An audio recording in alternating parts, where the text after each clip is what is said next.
Time কোন প্রবাসী প্রবাসী নিয়ে আমার এই যে আমার বয়স কোনোদিন হবে না, মানে হবে না।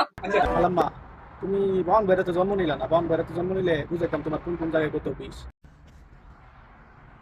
আজকে একটা বিষয় নিয়ে কথা বলতে আসছি। বিষয়টি হচ্ছে, গত 4-5 দিন আগে কিশোরগঞ্জের একটি মেয়ে প্রবাসী এবং প্রবাসীদের বউদেরকে নিয়ে মন্তব্য করে কিছু কথা বলে।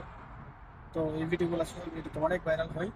ওরা এলাকাবাসী দেখতে পায়, দেখার পরে তার বাড়িতে যায়, তার বাড়িতে যে গিয়ে তার ভাইয়ের কাছে বিচার দেওয়া হয়।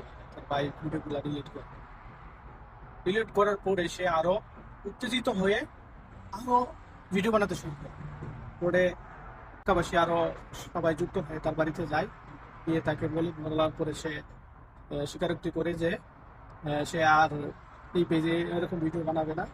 কিন্তু আমার কথা হচ্ছে যে তার এই ক্ষমা চাওয়া এবং স্বীকারোক্তি দেওয়ার যেই মুভমেন্ট, যে লক্ষণ, এই লক্ষণ দেখে আমার মনে হইতেছে তার ভিতরে অনেক বিষ আছে।